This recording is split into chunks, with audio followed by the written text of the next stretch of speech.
그러나 미래에는 적이 다시 일어서지 못하게끔 하나님이 정해 놓으셨어요. 주일 예배 설교를 시작하겠습니다. 주의 종 대 죄의 종이란 제목으로 시편 36편의 말씀을 선포하겠습니다.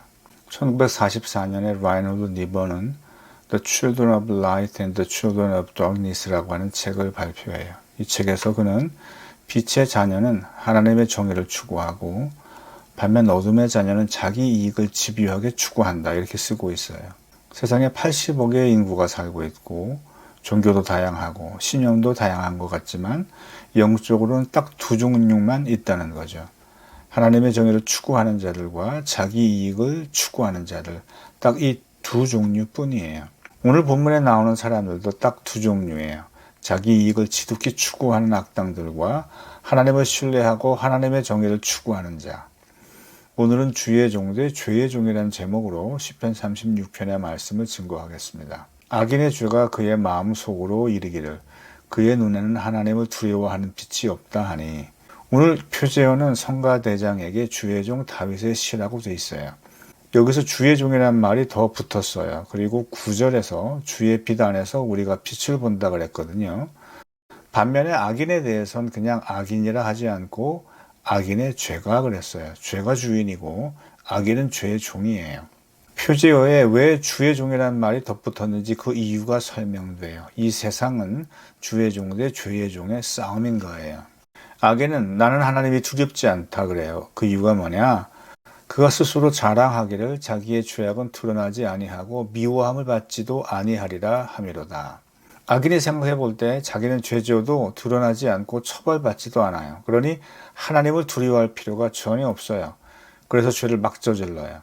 그의 입에서 나오는 말은 죄악과 속임이라. 그는 지혜와 선행을 그쳤도다. 입만 열면 거짓말과 사기예요. 자기 이익만 추구하고 남 안 도와요. 도울 생각조차 안 해요. 그는 그의 침상에서 죄악을 꾀하며 스스로 악한 길에 서고 악을 거절하지 아니하는도다. 죄를 계획하고 기회가 오면 서슴지 않고 죄를 저질러요. 스스로 악한 길에 선다 그랬어요. 악이 습관화되어 있어요. 그러나 그들이 모르는 게 있어요. 여호와여 주의 인자하심이 하늘에 있고 주의 진실하심이 공중에 사무쳤으며. 주의 인자하심 하나님 사랑이죠. 주의 진실하심 하나님의 신실하심이에요. 둘 다 하나님의 사랑을 뜻해요. 하나님의 사랑은 하늘과 공중에 가득하다. 하늘과 공중은 인간 한계를 벗어난 영역이에요. 즉 하나님의 사랑은 끝이 없어요. 주의 의는 하나님의 산들과 같고 주의 심판은 큰 바다와 같은 이이다. 여호와여 주는 사람과 짐승을 구하여 주시나이다. 주의 의와 주의 심판은 같은 말이에요. 하나님의 정의를 뜻해요. 하나님의 정의는 숭고하고 높아요. 이 정의가 사람과 짐승을 구해요.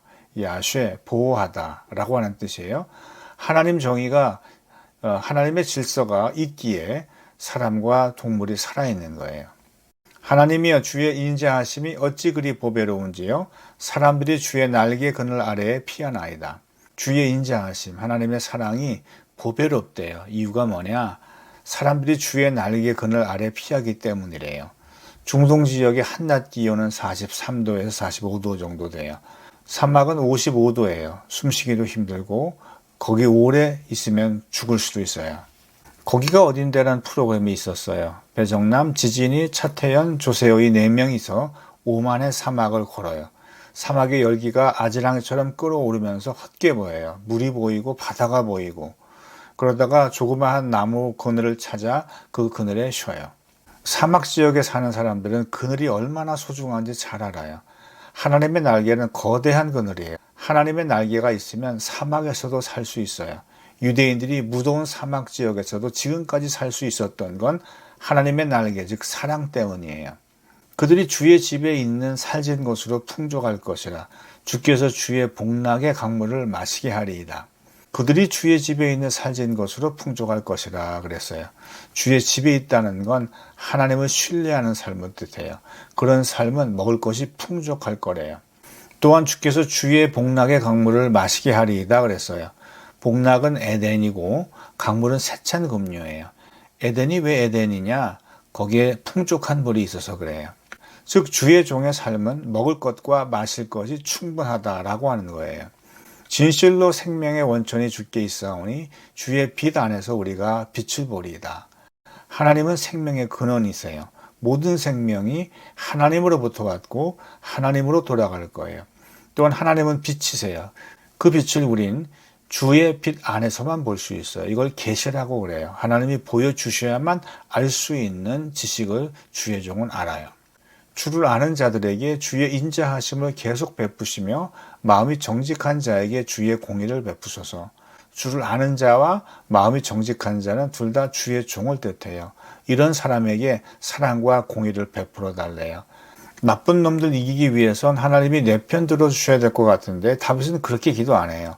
그냥 공의만 베풀어 달래요. 룰이 공정하기만 해도 내가 저놈들 다 이길 수 있다. 이렇게 자신해요. 5절부터 10절에서 하나님의 품성에 대해 말하고 있고 11절과 12절에서 하나님께 도움을 간구하는 걸로 이 시는 끝이 나요.